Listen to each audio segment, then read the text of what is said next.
नमस्कार दोस्तों। कार्तिक मास कथा अध्याय 16। जय श्री हरि विष्णु की जय, जय माता लक्ष्मी की जय। दोस्तों, आज मैं आपको कार्तिक मास महात्म्य में 16वां अध्याय सुनाने जा रहा हूँ। और दोस्तों, आप सभी से मेरा अनुरोध है कि इस 16वें अध्याय को आप बिल्कुल ध्यान से सुनिएगा। आप सभी को दोस्तों कार्तिक मास की बहुत सारी शुभकामनाएं।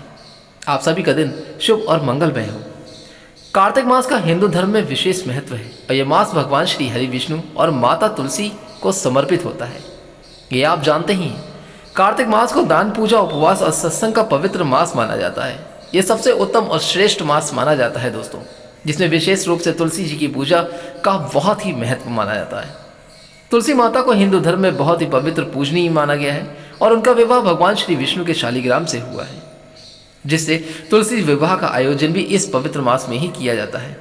जैसे कि आप पिछली कथा में पढ़ चुके हैं, तुलसी माता की कथा में धर्म, भक्ति और जीवन के आदर्शों का वर्णन है। कार्तिक मास में तुलसी माता की इस पावन कथा को सुनने से सभी पापों का नाश होता है और मोक्ष की प्राप्ति होती है। दोस्तों, जो मोक्ष आपको प्राप्त होता है वो भी आपको वैकुंठ धाम ले जाता है। इसलिए तुलसी माँ की पूजा जरूर करनी चाहिए। घर में सुख, शांति, समृद्धि और आरोग्य की प्राप्ति होती है। इसलिए कार्तिक मास में तुलसी माता की कथा सुनने का बहुत ही विशेष विधान माना जाता है और इस कथा से हमें अपने जीवन में सच्ची भक्ति, संयम और आस्था का मार्ग दिखता है। आइए, मैं आज आपको इस कथा को सुना रहा हूँ। तुलसी माता को प्रणाम करते हैं और तुलसी माता की कथा से करते हैं। एक समय की बात है कि एक परिवार में ननद और भाभी साथ रहा करती थी। ननद जो थी उसकी शादी नहीं हुई थी और तुलसी जी के पौधे को वो बहुत ही मानती थी और उनकी पूजा पाठ करती थी। रोज प्रतिदिन नियम से तुलसी को सींचना, जल देना, दीपक जलाना, ये सभी उसके कार्य थे। लेकिन उसकी जो भाभी थी उनको ये बातें बिल्कुल अच्छी नहीं लगती थी और ना ही वो पसंद करती थी। कभी जब भाभी को बहुत ज़्यादा गुस्सा आता तो वो अपनी ननद को हमेशा ताना ही देती थी। कहती थी कि जब तेरी शादी होगी तो मैं तेरे इस बारातियों को खाने में तुलसी ही दूंगी और तेरे दहेज वाले सामान में भी मैं तुझे तुलसी ही दूंगी। कोई और काम धंधा तो तुम्हें है नहीं, जब देखो तो इस तुलसी की ही सेवा में लगी रहती हो। कुछ समय के बीत जाने के बाद ननद का विवाह तय हो गया था। विवाह के दिन भाभी ने अपने कहे के अनुसार बारातियों के सामने तुलसी का वह गमला तोड़ दिया जिसकी सेवा उसकी ननद करती थी और तुलसी के पत्ते खाने के लिए सभी बारातियों को दिए। दहेज में जो सामान दिया वो भी तुलसी के पत्तों का दिया। श्रृंगार जो दिया वो भी तुलसी की तरह ही दिया। तुलसी के गहने बनवाए। जो पकवान था वो पत्ते थे वो पकवान में बदल गया और तुलसी की मंजरी से बनाए हुए गहने अपनी ननद को पहना दिए गए। तुलसी माँ की ऐसी कृपा हुई कि देखते ही देखते तुलसी जी की मंजरी से वो बने गहने भी सुंदर सोने जवाहरात में बदल गए। और इतना ही नहीं, भाभी ने मारे क्रोध के जो कपड़े बनाए थे, तुलसी का जनेऊ रख दिया था, वह भी रेशमी और सुंदर वस्त्रों में बदल गया। अब जब ननद अपने ससुराल में पहुंची तो ससुराल में तो उसके दहेज की बहुत ही ज़्यादा खूब वाहवाही हुई, खूब सराहाया गया। यह बात भाभी के कानों तक जब पहुंची तो उसे बहुत ही आश्चर्य हुआ। वह हैरान में पड़ गई और सोचने लगी कि उसने तो ननद के गहने और कपड़े जनेऊ तक तुलसी जी के ही रखे थे और तुलसी जी की मंजरी रखी थी। यह सब जानकर भाभी को बहुत ही आश्चर्य हुआ। अब उसे तुलसी जी की पूजा का महत्व समझ में आ गया था। इस भाभी की भी एक कुंवारी बेटी थी, वह अविवाहित थी। वह अब अपनी बेटी से कहने लगी कि बेटी, तुम भी तुलसी जी की सेवा किया करो, तुम्हें भी तुम्हारी बुआ की तरह फल मिलेगा। वह जबरदस्ती अपनी बेटी से तुलसी माता रानी की सेवा करने को कहा करती थी, लेकिन लड़की का मन तो तुलसी की सेवा में लगता ही नहीं था। धीरे धीरे यूं ही समय बीतता चला गया। भाभी की लड़की अब बड़ी हो गई थी और विवाह के योग्य थी। अब उसके विवाह का समय आ चुका था। तब भाभी सोचने लगी कि जैसा व्यवहार मैंने अपनी ननद के साथ किया था मैं वैसा ही अपनी बेटी के साथ भी करूंगी, तो यह भी गहनों से लग जाएगी और बारातियों के खाने में भी तरह तरह के पकवान मिलना शुरू हो जाएंगे। भाभी ने अपने मन में ऐसा विचार किया। सोचने लगी कि ससुराल में भी मेरी बेटी को बहुत ही मान सम्मान और पद प्रतिष्ठा प्राप्त होगी। ऐसा सोचकर भाभी बारातियों के सामने वो तुलसी का गमला फोड़ देती है, लेकिन इस बार तुलसी के गमले की मिट्टी मिट्टी ही रहती है। मंजरी और पत्ते भी अपना रूप नहीं बदलते, जनेऊ भी अपना रूप नहीं धारण करता। और जब भाभीयों ने सभी बारातियों को खाने में तुलसी के पत्ते दिए तो ये देखकर सभी लोग बराती भी भाभी की बुराई करने लगे। भाभी ने लालच में आकर अपनी बेटी के दहेज में भी तुलसी के पत्ते और मंजरी आदि रखे थे। जब बेटी अपने ससुराल में पहुंची तो वहां पर भी उसकी बुराई ही हुई, किसी ने उसको मान नहीं दिया। भाभी गुस्से के कारण कभी भी अपनी ननद को नहीं बुलाती थी। एक दिन भाई ने सोचा कि मेरी पत्नी तो मेरी बहन को बुलाती नहीं, क्यों ना ऐसा करता हूँ कि मैं ही अपनी बहन से मिलने चला जाता हूँ। यह सोचकर उसने अपनी पत्नी से कहा और कुछ उपहार अपनी बहन के लिए ले जाने की बात भी कही।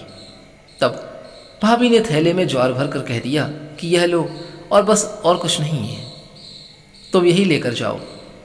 तब भाई बहुत दुखी मन से अपनी बहन के पास चल दिया। रास्ते में जब वो अपनी बहन के घर जा रहा था तो वह यही सोच रहा था कि क्या कोई ऐसा व्यक्ति भी होता है जो अपनी बहन के घर ज्वार लेकर जाए। वो अपनी बहन के लिए ज्वार कैसे लेकर जा सकता है। ऐसा सोचकर वह एक गौशाला के पास रुक जाता है और ज्वार का वह थैला वहीं पर गाय के सामने उलट देता है। तभी एक ग्वाले ने यह सब कुछ देख लिया था।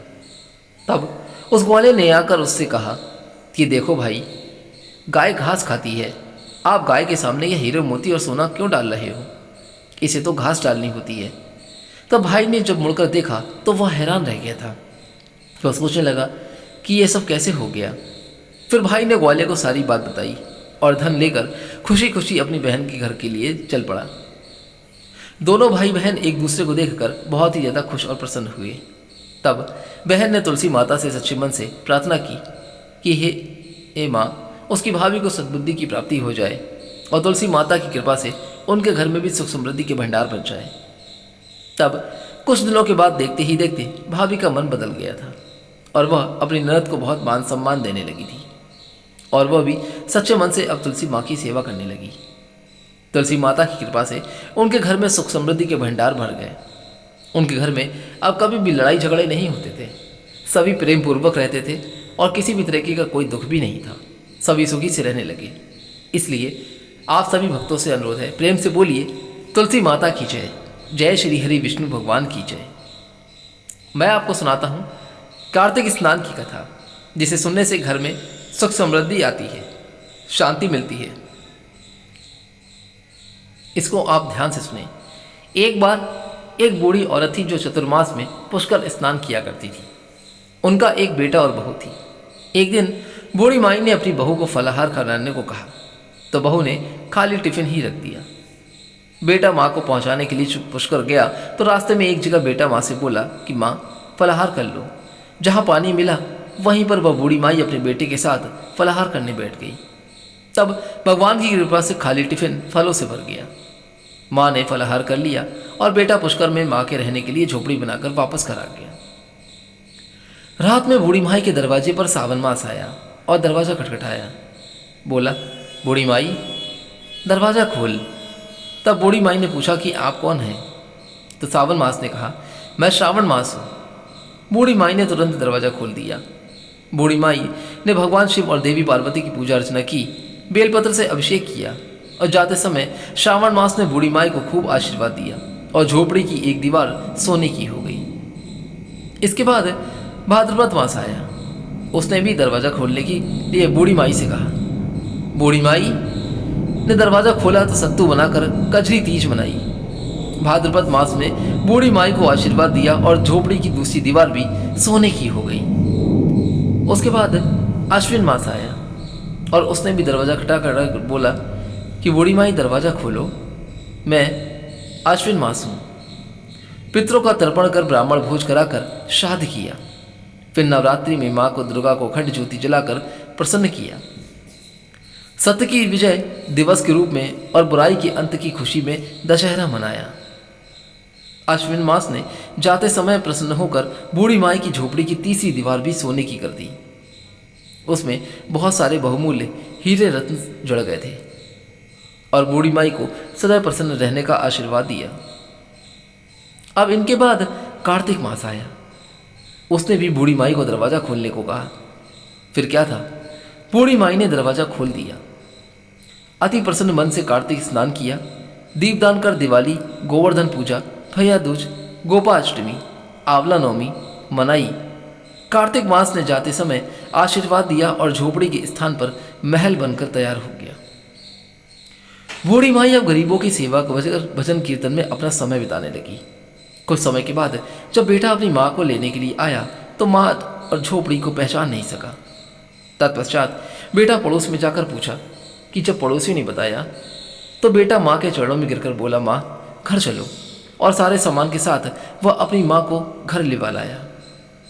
सासू माँ के ठाठ देखकर बहू के मन में लालच आ गया और उसने अपनी माँ को भी पुष्कर छोड़कर आने को कहा। तो उसका पति अपनी सास को भी पुष्कर में छोड़ आया, परंतु बहू की माँ की धर्म कर्म में बिल्कुल भी रुचि नहीं थी। वह तो 4 समय भोजन करती और दिन भर सोती रहती। चारों मास उसके दरवाजे पर भी उसी तरह आए जैसे बूढ़ी माई के दरवाजे पर आए थे और आकर चौल लौट गए। जाते समय झोपड़ी जो थी वह गिर गई और बहू की माँ पुण्य मिलने के बजाय गधे की योनि में चली गई, क्योंकि स्त्री लक्ष्मी जी का रूप है और लक्ष्मी जी की तरह चंचल होना चाहिए, निश्चल होना चाहिए। भगवान की पूजा और अतिथि का सम्मान तथा दान पुण्य करना चाहिए। कुछ समय के बाद बहू ने अपने पति से कहा कि जाओ माँ को लेवा लाओ। जब जवाई सास को लेने गया तो वह कहीं नहीं मिली। लोगों से पूछने पर लोगों ने बताया कि तेरी सास धर्म कर्म तो कुछ भी करती नहीं थी, बस खाती रहती और सोती रहती थी, जिससे वह गधी की योनि में चली गई। जवाई ने देखा कि एक गधी वहां पर खड़ी हुई है, तो जवाई अपनी सास यानी उस गधी को बांधकर घर ले आया और उसकी पत्नी ने पूछा, मेरी माँ कहाँ है? तब पति ने कहा कि तुम्हारे लालच की वजह से तुम्हारी माँ गधी की योनि में आ गई है। बड़े बड़े विद्वान ब्राह्मण ऋषि मुनियों से पूछने पर उन्होंने बताया कि तुम्हारी सास के स्नान किए हुए पानी से स्नान करने पर उसे मनुष्य योनि मिलेगी। तब बहू ने ऐसा ही किया और उसकी माँ पुनः मनुष्य योनि में आ गई। हे राधा दामोदर, भगवान जैसा बुढ़िया माई को दिया वैसा सबको देना। कहानी को जो भी कोई सुनता है या ध्यान से हुंकार मारता है उसके सभी मनोकामनाएं और इच्छाएं पूरी होती हैं। अब आइए मैं सुनाता हूं आपको कार्तिक मास महात्म्य का आज का अधूरा अध्याय। एक दिन राजा पृथु ने नारद जी से पूछा कि हे देवर्षि नारद जी, समस्त गोपियों में राधा जी ही भगवान श्री कृष्ण को इतनी प्यारी क्यों हैं, तथा कार्तिक मास में भगवान कृष्ण के साथ उनकी ही पूजा क्यों होती है? तब नारद जी ने कहा कि हे राजन, पहले मनवंतर में पांचाल देश में प्राचीन वही नामक का एक राजा राज्य करता था। उसने विष्णु भगवान का एक अत्यंत सुंदर और विशाल मंदिर बनवाया। उसमें नित्य प्रति विधि विधान से भगवान का पूजन हुआ करता था। उसी नगर की एक अति सुंदर स्त्री प्रेम विवलय होकर भगवान के सामने मोहक नृत्य किया करती थी। उसकी हर समय एकमात्र यही लालसा रहती थी कि वह किसी तरह भगवान के गले में बाहें डालकर नृत्य करे। एक दिन उसने अपना समस्त धन गरीबों में बांट दिया और भगवान के सम्मुख नाचते हुए अपने प्राण त्याग दिए। स्वर्ग में वह स्त्री चंद्रकीर्ति नामक अत्यंत सुंदर देवांगना बनी और एक दिन वह दर्पण में अपना अद्भुत रूप लावण्य देखकर मन ही मन कहने लगी कि हे भगवान के अतिरिक्त अन्य कोई मेरा पति नहीं हो सकता। ऐसा विचार करके वह भगवान की छवि मन में धारण करके नृत्य करने लगी। कुछ समय बाद दैत्यों के आतंक से दुखी होकर समस्त देवता ब्रह्मा जी की शरण में गए। तब ब्रह्मा जी ने भगवान विष्णु के कृष्णावतार लेने का संपूर्ण वृत्तांत देवताओं को सुनाया और साथ ही उनको आज्ञा दी कि देवता ग्वाल बाल एवं देवांगनाएं गोपियों के रूप में जन्म लेकर भगवान की सेवा करें। देवांगना चंद्रकीर्ति ब्रह्मा जी से प्रार्थना करती हुई बोली कि हे पितामह, भगवान स्वयं मेरे साथ नाचे, मेरा पूर्व जन्म का यह मनोरथ पूर्ण करने की कृपा कीजिए। तब ब्रह्मा जी ने वरदान देते हुए कहा कि तुम नंदग्राम में विष्णुभान गोप के यहाँ राधा के नाम से जन्म लेकर समस्त ब्रज गोपिकाओं से अधिक भगवान को प्रिय होगी। उस समय भगवान तुम्हें अपने प्राण से अधिक प्रिय होंगे, उन्हें तुम्ही को समझेंगे तथा रासोत्सव में तुम उनके साथ नृत्य करोगी। इस प्रकार से तुम्हारा ये मनोरथ पूर्ण हो जाएगा। ब्रह्मा जी के वरदान को पूर्ण करने के लिए श्री कृष्णावतार में भगवान जी ने राधा जी के साथ रासोत्सव में नृत्य किया और उन्हें अपने प्राणों से भी अधिक प्रिय माना। इसलिए प्रेम से बोलिए एक बार राधा रानी की जय, श्री कृष्ण भगवान की जय। महाराज प्रभु ने नारद जी से पूछा कि हे देवर्षि, यम पंचक काल में दीपदान का क्या महत्व है और क्या विधान है, कृपा करके मुझे यह बतलाइए। तब नारद जी ने कहा कि हे राजन, कार्तिक मास के कृष्ण पक्ष की त्रयोदशी से शुक्ल पक्ष की द्वितीया तक के 5 दिन यम पंचक कहलाते हैं। इन दिनों में धनतेरस की रात्रि को यमराज के निमित्त दीपक जलाने से यमराज प्रसन्न होते हैं और अकाल मृत्यु आदि नहीं होती। इसके अगले दिन कार्तिक कृष्ण चतुर्दशी को नरक चतुर्दशी भी कहते हैं। इस दिन तिल का तेल, आपामार्ग तथा दुर्वा आदि लगाकर स्नान करना चाहिए। स्नान के बाद दक्षिण की ओर मुख करके अपसव्य होकर जल में तिल मिलावें और 3-3 अंजलि से यमाय, धर्मराजाय, मृतवे, अंतकाय, कालाय, सर्वभूत क्षयाय, औदम्बराय, दग्नाय, परमेष्टिने, वृकोदराय, चित्राय, चित्रगुप्ताय इन नामों से यमराज को तर्पण करें। फिर सायंकाल ब्रह्मा, विष्णु, शिव तथा दुर्गा जी के मंदिरों में तथा वृक्ष सभा, गौशाला, बगीचा, नदी, तालाब, कुआं, बावड़ी, गली, चौरास्ता, खेत, शमशान आदि में दीपक जलावें और रात्रि को श्री लक्ष्मी जी की पूजा करें। यदि शास्त्रों में किसी की मृत्यु हो गई हो तो निमित्त में भी चतुर्दशी को दीपदान करना चाहिए।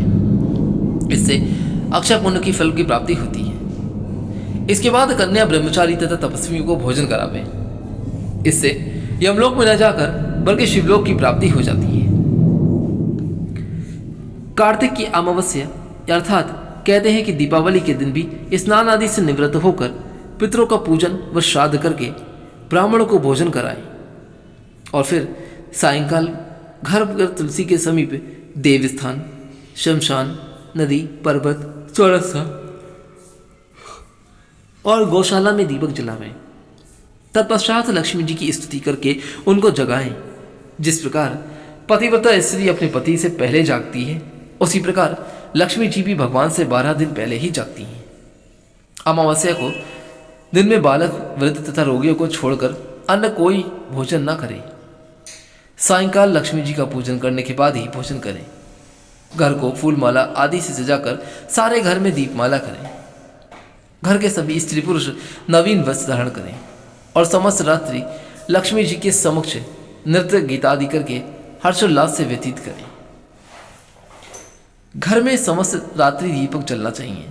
उस रात्रि को लक्ष्मी जी सब घरों में घूमती हैं और जो घर अधिक सुंदर तथा रमणीक होता है उसमें दीर्घ काल तक निवास करती हैं। एक प्रहर रात्रि शेष रहने पर दरिद्र रूप अर्थात घर का कूड़ा करकट, सूप या पुराने पंखे पर रखकर बाहर फेंक देना चाहिए। ऐसा करने से वह घर धन धान से परिपूर्ण रहता है। दीपावली के अगले दिन गोबर का गोवर्धन बनाकर बंधु बांधवों सहित गोवर्धन की पूजा करें तथा ब्राह्मणों को भोजन कराएं। स्वयं भी नवीन अन्न का भोजन करें। भगवान श्री कृष्ण ने इंद्र का मान मर्दन करके गोवर्धन पर्वत की पूजा इसी दिन की थी। सायंकाल के समय गौमाता तथा वृषभ अर्थात बैल की पूजा करें और अपने परिवार के भरण पोषण व रक्षा के लिए उनसे प्रार्थना करें। इसी दिन सायंकाल के समय बलि तथा उसकी पत्नी विंध्यावली की मूर्ति बनाकर पूजन तथा दानादि क्रियाएं करने से परिवार में सुख शांति समृद्धि का वास रहता है। इसके आगे का वृत्तांत दोस्तों मैं आपको अपनी आने वाली अगली अध्याय में सुनाऊंगा। तब तक के लिए आज्ञा दीजिए, चलता हूं यहां से। फिर मिलूंगा जल्दी ही कोई और अच्छी कहानी, कथा या वीडियो को लेकर। तब तक के लिए आप अपने जीवन में खुश और स्वस्थ रहें। श्री हरि विष्णु जी की तरह माता लक्ष्मी की कृपा आपके परिवार पर सदैव बनी रहे, हम ऐसी आशा और प्रार्थना करते हैं। दोस्तों, जय श्री हरि विष्णु की जय, माता लक्ष्मी की जय। यहाँ से जाने से पहले एक बार मैं आपसे अनुरोध करता हूँ कि वीडियो को लाइक करके हमारे चैनल को सब्सक्राइब जरूर कर दीजिएगा और कमेंट बॉक्स में जय श्री हरि विष्णु माता लक्ष्मी की जय लिखना बिल्कुल भी ना भूलें। तब तक के लिए दोस्तों, जय श्री राम।